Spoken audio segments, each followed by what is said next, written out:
22-ാം സങ്കീർത്തനത്തിൻ്റെ 7-ാമത്തെ വാക്യം. എന്നെ കാണുന്നവരൊക്കെയും എന്നെ പരിഹസിക്കുന്നു, അവർ അധരം മലർത്തി തലകുലുക്കുന്നു. നമുക്ക് ദാവീദിനോട് ചോദിക്കാം, ഇതെപ്പോൾ സംഭവിച്ചു? കാണുന്നവരൊക്കെയും. അപ്പോൾ എല്ലാവർക്കും കാണാവുന്ന പോലെ ദാവീദ് എവിടെയോ കിടന്നോ ഇരുന്നോ നമുക്കറിഞ്ഞുകൂടാ. ഒരു പക്ഷേ ഗത്ത് രാജാവായ ആക്കീശിൻ്റെ അടുക്കൽ ചെന്ന് താടിയിൽ കൂടെ തുപ്പലൊലിപ്പിച്ച് ഭ്രാന്തനായി അഭിനയിച്ച് പരിഹാസ്യനായി ഓടിപ്പോന്ന രംഗം ആകാം എന്ന് ചിന്തിക്കുന്നതിൽ കുഴപ്പമില്ല. എന്നാൽ കൃത്യതയോടുകൂടെ ഈ കാര്യം ക്രിസ്തുവിൽ നിറവേറുന്നുണ്ട്. അതാണ് ഈ സങ്കീർത്തനത്തോട് എനിക്ക് സ്നേഹം, നമുക്കെല്ലാവർക്കും ബഹുമാനം.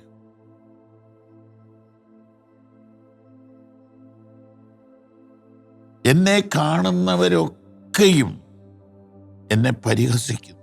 ഇത് ക്രിസ്തുവിലല്ലേ ശരിക്കും നിറവേറിയത്? അവരധരം മലർത്തി തലകുലുക്കും. അയ്യേ, ഇങ്ങനെ വല്ലാതെ കോപ്രായം കാണിച്ചുകൊണ്ട് പോകുന്നു. ഇവിടെ നോക്കിയാട്ടെ, വിശുദ്ധ മത്തായിയുടെ സുവിശേഷം 27-ാം അധ്യായം 39 മുതൽ. കടന്നു പോകുന്നവർ തലകുലുക്കി അവനെ ദുഷിച്ചു. സെയിമല്ലേ നമ്മൾ വായിച്ചത്? അധരം മലർത്തി തലകുലുക്കും. കടന്നു പോകുന്നവരൊക്കെയും, എന്നെ കാണുന്നവരൊക്കെയും. എത്ര കൃത്യതയോടുകൂടെയാണ് ക്രിസ്തുവിൽ ഈ വചനം നിറവേറുന്നത്! ഇതാണ് ഈ പ്രവചന ഗ്രന്ഥത്തിൻ്റെ മഹത്വം, മഹാത്മ്യം. മന്ദിരം പൊളിച്ചു 3 ദിവസം കൊണ്ട് പണിയുന്നവനെ, നിന്നെ തന്നെ രക്ഷിക്കാ ദൈവപുത്രനെങ്കിൽ ക്രൂശിൽ നിന്ന് ഇറങ്ങിവാ എന്ന് പറഞ്ഞ് അങ്ങനെ തന്നെ മഹോരൂതന്മാരും ശാസ്ത്രിമാരും അവനെ പരിഹസിച്ചു. 44-ാം വാക്യം. അങ്ങനെ തന്നെ അവനോടുകൂടെ ക്രൂശിച്ചിരുന്ന കള്ളന്മാരും അവനെ നിന്ദിച്ചു. പലപ്പോഴും നിന്ദിക്കുന്നതിൽ വമ്പന്മാരും മുമ്പന്മാരും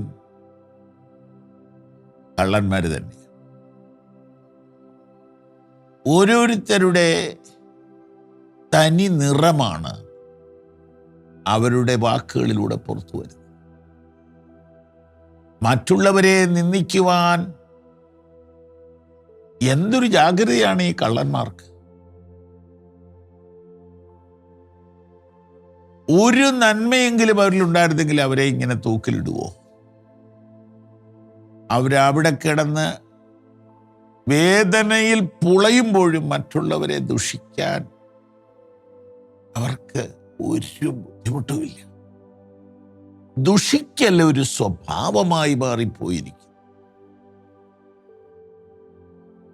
എന്നാൽ ദൈവവചനത്തിൻ്റെ ധ്യാനം നമ്മിൽ വലിയ മാറ്റങ്ങൾ വരുത്തി. നമുക്കാരെയും ദുഷിക്കാൻ കഴിയില്ല. ദൈവവചനത്തിൻ്റെ പ്രഭാഷണവും അതിൻ്റെ പ്രസംഗവും അതിൻ്റെ ധ്യാനവും എന്നിൽ എത്രയോ മാറ്റങ്ങൾ വരുത്തി. കുട്ടിക്കാലത്ത് മറ്റുള്ളവരെ കളിയാക്കുകയും മോശം വാക്കുകൾ അവരെ ഇങ്ങനെ കളിയാക്കി പേരിടുക, അങ്ങനെയൊക്കെയുള്ള കാര്യങ്ങൾ ഞങ്ങൾ കൂട്ടുകാരുടെ ഇടയിൽ നല്ല മുൻപന്തിയിൽ നിന്നിട്ടുണ്ട്. ഞാൻ എങ്ങനെ പറ്റിയെന്ന് ഇപ്പം ഞാൻ ഓർക്കും. ആ കാര്യത്തിനൊക്കെ ഒത്തിരി അടിയുമൊക്കെ കൊണ്ടിട്ടുണ്ട്. എന്നാൽ ഈ പുസ്തകം വായിക്കാനും പ്രസംഗിക്കാനും പാടാനും ഒക്കെ തുടങ്ങിയപ്പോൾ ഒരു മനുഷ്യരെ പോലും നിന്ദിക്കാൻ കഴിയില്ലെന്നുള്ളതാണ് സത്യം. കഴിയില്ല. യേശുക്രിസ്തുവിനെ നിന്ദിക്കുന്ന കണ്ടോ? കടന്നു പോകുന്നവരൊക്കെ തലകുലുക്കി, മന്ദിരം പൊളിച്ച് 3 നാൾ കൊണ്ട് പണിയുന്നവനെ, നിന്നെ തന്നെ രക്ഷിക്കുക, ക്രൂശിൽ നിന്നിറങ്ങി വാ. യേശുവിനെ നിന്ദിക്കാനല്ലേ സുഖം? ഞങ്ങളെയൊക്കെ തീരെ കുറച്ച് ആൾക്കാർ നിന്ദിച്ചിട്ടുണ്ട്. എന്നാൽ ഈ കാര്യങ്ങളൊക്കെ കാണുമ്പോൾ കർത്താവ് മറുപടി പറഞ്ഞില്ലല്ലോ. എന്നോട് ചിലപ്പോഴൊക്കെ മറുപടി പറയാൻ ചിലർ നിർബന്ധിച്ചിട്ടുണ്ട്. ദൈവത്തിൻ്റെ കൃപയാൽ ഇതുവരെ മറുപടിയോ വിശദീകരണമോ പറയാൻ ഇടവന്നിട്ടില്ല, ഇനിയുമൊട്ട് പറയുകയുമില്ല എന്ന് തീരുമാനിച്ചിരിക്കുന്നു. കൃപ ലഭിക്കാൻ നിങ്ങളുടെ പ്രാർത്ഥന ചോദിക്കുന്നു. പക്ഷെ കർത്താവിനെ നിന്ദിക്കുന്നത് കണ്ടോ? ആർക്ക് യോഗ്യതയുണ്ട് അവനെ നിന്ദിക്കാൻ? എന്നെ കാണുന്നവരൊക്കെയും എന്നെ പരിഹസിക്കുന്നു, അവരധരം മലർത്തി തലകുലുക്കുന്നു എന്ന് ദാവീദ് പറഞ്ഞത് ക്രിസ്തുവിൻ്റെ കാര്യം.